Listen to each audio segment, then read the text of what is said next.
Assalamualaikum warahmatullahi wabarakatuh. Saya Aziza Febrianti dari kelas BPI 252E dengan program studi Bimbingan dan Penyuluhan Islam Fakultas Dakwah dan Komunikasi. Baiklah, di sini saya akan menjelaskan mengenai teori Gestalt. Penemu teori Gestalt adalah Friedrich atau Fritz Perls dan mulai berkembang pada awal tahun 1950.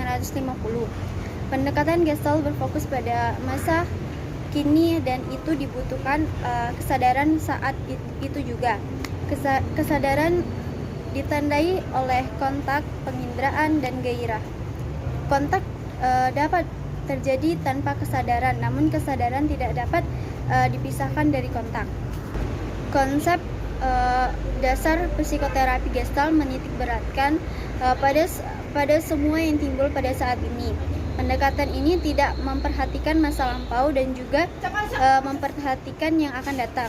Jadi, pendekatan Gestalt lebih menekankan pada proses yang ada selama terapi berlangsung. Konsep dasar pendekatan Gestalt adalah kesadaran, dan sasaran utama Gestalt adalah pencapaian kesadaran.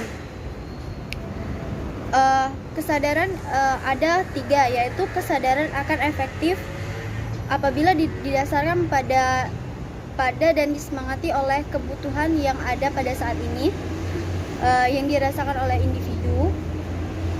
2. Kesadaran tidak komplit tanpa pengertian langsung tentang kenyataan suatu situasi dan bagaimana seseorang berada di dalam situasi tersebut.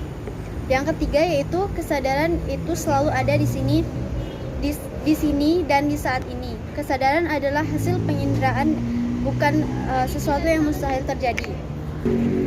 Unsur-unsur terapi Gestalt.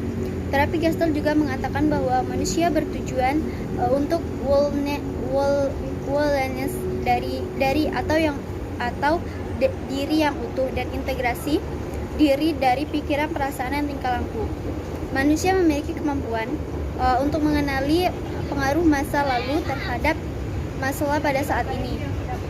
Penekanan pada here and now, keadaan di sini dan sekarang. Pilihan dan tanggung jawab pribadi.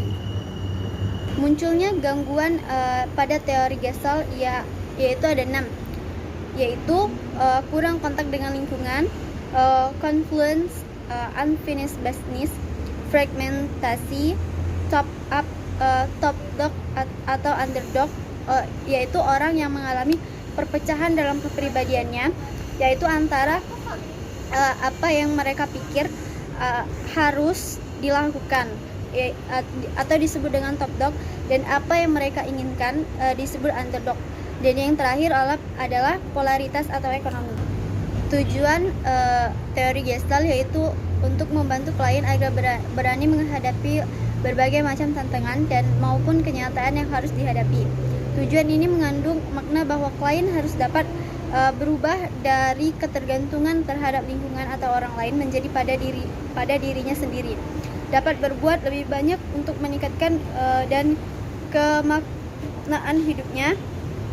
Secara lebih spesifik, tujuan konseling Gestalt adalah sebagai berikut, yaitu yang pertama, membantu klien agar dapat memperoleh kesadaran pribadi, memahami kenyataan atau realitas.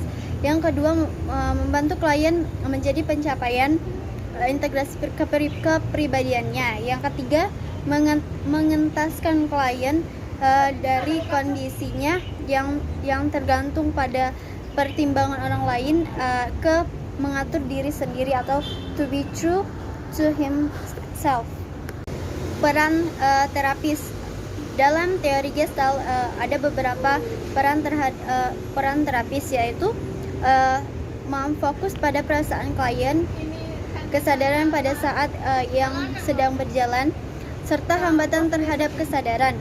2. Tugas terapis adalah menantang klien sehingga mereka mau memanfaatkan indera mereka sepenuhnya dan berhubungan dengan pesan-pesan tubuh mereka. Yang ketiga, menaruh perhatian pada bahasa tubuh klien sebagai penunjuk nonverbal. Dan yang terakhir, yang keempat, secara halus konfrontasi dengan klien guna untuk menolong mereka menjadi sadar akan akibat dari bahasa mereka. Dan yang terakhir yaitu teknik-teknik dalam teori Gestalt, yaitu penekanan atau tanggung jawab klien. Konselor bersedia membantu klien tetapi tidak akan bisa mengubah klien. Konselor menekankan agar klien mengambil tanggung jawab atas tingkah lakunya. 2.